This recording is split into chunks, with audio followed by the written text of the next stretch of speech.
Es que yo no sé nada de economía. Pues el día de hoy les voy a hablar cómo entender la economía. Hay ciertos tipos de cosas que debemos saber para poder empezar a comprender absolutamente todo lo que vamos a empezar o lo que ya sabemos sobre el trading. Hay que reforzarlo con cosas porque, como he dicho en anteriores videos, no solamente se trata de gráficos. Todo lo que nos rodea tiene que ver con la economía, absolutamente todo, desde que nos levantamos hasta que nos acostamos. Así no nos demos cuenta, así no lo tengamos en cuenta, muchas de las acciones y decisiones que se toman a lo largo del día están relacionadas directa o indirectamente con la economía. Desde el café que usted se tomó por la mañana, hasta el bus en el que se montó para el trabajo, el taxi, su carro propio, la ropa que se ponen, los libros que leen, la publicidad a la que le dan clic en las redes sociales, en cualquier otra página. Todo, absolutamente todo lo que usted hace en su día a día, todo se puede medir, analizar y entender económicamente. Sin embargo, esta ciencia está como muy dejada pasar de largo por las personas. Y como tienen una terminología, tienen un mundo alrededor que es muy difícil de comprender, pues no le prestamos atención y ¿qué importa? Al fin y al cabo, lo que pase, como dijo el joven barbero, lo que pase en la plata que yo me gano no depende de eso. Y qué equivocados estamos. Qué equivocados estamos porque no sabemos ni siquiera qué le da valor al dinero. El dinero tiene valor por la confianza que le dan los mercados, las bolsas, los inversores. Es un tema netamente de confianza, por eso se les conoce como dinero fiat.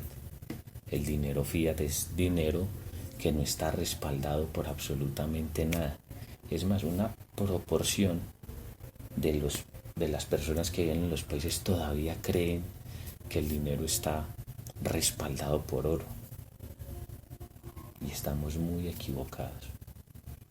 El dinero hace muchos años dejó de tener respaldo por nada, simplemente la mera y neta confianza. Por decir, si un mercado pierde la confianza en el dólar, en el peso colombiano, en los francos canadienses, etc., esa moneda simplemente se derrumba su valor. Entonces, por eso tenemos que saber entender un poquito de qué es todo esto de la economía. Entonces, con el tiempo, cuando aprendemos a meternos en todo este mundo, tenemos que entender términos, la importancia de conocer términos como inflación, como crack, como qué es un PIB, qué es una inflación, qué son tipos de interés, entre muchos años. Entonces, entender la economía es comprender los comportamientos y la evolución que ha llevado al ser humano a ser lo que hoy es. Entonces, en este capítulo vamos a aprender una serie de términos básicos sobre economía, sobre sistema financiero y mercados. Entonces, les voy a leer, para que no crean que me lo estoy inventando, unos términos básicos que creo que son los primeros que tenemos que entender. Como primer punto tenemos el Producto Interior Bruto, que es. Entonces, el Producto Interior Bruto es uno de los datos económicos más importantes, ya que muestra el funcionamiento de la economía de un país, mide los bienes y servicios que han sido producidos dentro de un determinado territorio. El Producto Nacional Bruto valora por su parte los ingresos que obtienen por los ciudadanos dentro y fuera de un país. O sea, es el dinero que le entra al país. En términos más generales, el dinero que le entra al país por el consumo de las mismas personas que viven dentro y fuera de ese país. Es la platica, en un ejemplo muy coloquial, que a usted le entra en su negocio por las compras que hace la misma gente que vive en su ciudad, por decir un tema, por dar una similitud. Entonces, el INE es el organismo encargado de publicar las cifras del PIB y lo hacen cada 3 meses. La cantidad que tenemos de tener en cuenta es la tasa de crecimiento intertrimestral. El PIB real valora el crecimiento de una economía descontando la subida de los precios, mientras el PIB nominal mide el crecimiento económico sin descontar la subida de los precios. O sea, el PIB nos ayuda a saber si la economía de un país crece o no. Cuando es negativo, decimos que la economía se está contrayendo, está retrocediendo. Cuando es positivo, decimos que está haciendo lo contrario, está subiendo, está creciendo. Cuando hablamos de todos estos temas, hay otro tema que necesitamos entender, que es muy importante en los tiempos que estamos viviendo en este instante, que es la inflación. La inflación es un indicador que mide el aumento de los precios. O sea, el IPC, índice de precios al consumo, es el índice que más se utiliza para valorar la inflación. Entonces, principalmente se mide en términos anuales. Es decir, si este país tiene una tasa de inflación del 1,7%, significa que los precios son 1,7% más caros que hace 12 meses o un año atrás. Esa tasa nos puede ayudar a descifrar si una economía goza de buena salud o por el contrario está desacelerando su crecimiento económico.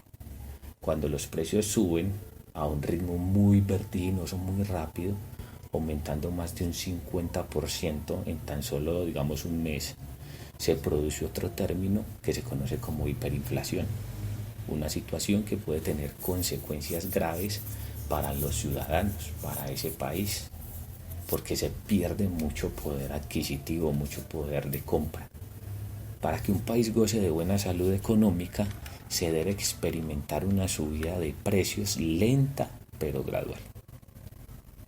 O sea, tiene que ser 1,7 a 1,8, no que en un mes estaba a 1,7 y para el próximo mes ya está en 20,5. Tiene que ir lento y gradual. Otro término que tenemos que tener muy en cuenta es la estanflación. Esto es un fenómeno que se produce cuando el crecimiento económico de un país se estanca, pero a su vez suben los precios.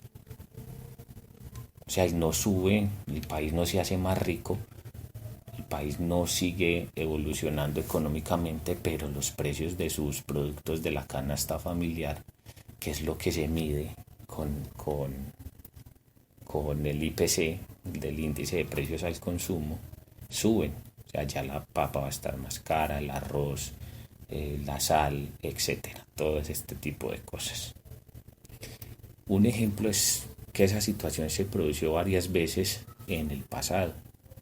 En concreto, cuando tuvimos una subida de un 20% en los precios del petróleo en los años 70, generó que Estados Unidos y Reino Unido atravesaran un periodo de estanflación. Este fenómeno es muy peligroso, ya que si no se corrige a tiempo puede provocar a la larga un aumento en el índice de paros y de quiebras. Otra cosa que debemos saber que es la deflación. Este es un fenómeno contrario a la inflación y se produce cuando los precios de los bienes y servicios de un país bajan. Este fenómeno que parece positivo no lo es, ya que cuando los precios bajan, los consumidores dejan de gastar a la espera de que los precios continúen bajando para comprar aún más barato. Si esto sucede, el sistema, el país, no mueve dinero y la oferta de bienes y servicios aumenta. Entonces, si el dinero no se mueve y se estanca, entonces todo sube. Sube la gasolina, suben los arriendos, sube la comida, etc. Entonces, en consecuencia de eso, las empresas se paralizan, pierden dinero y aumenta el índice de despidos. Empiezan a perderse empleos. Estados Unidos, con la depresión que tuvo en 1929, y Japón en las últimas décadas son ejemplos de ese fenómeno. El equilibrio en el nivel de los precios se puede controlar a través de los tipos de interés. Entonces, si eso no está controlado, los tipos de interés son muy altos o son muy bajos, y todo en extremo, recuerden que es malo. Ahora, otro término que deben de tener en cuenta es qué son los bancos centrales y los tipos de interés. Los bancos centrales son los que controlan la subida y la bajada de los precios a través de los tipos de interés, que son una tasa que mide la cantidad de dinero que exige un banco a cambio de prestar dinero. Unos intereses altos o bajos, que son los que van a estimular el crecimiento económico, provocando que los precios aumenten.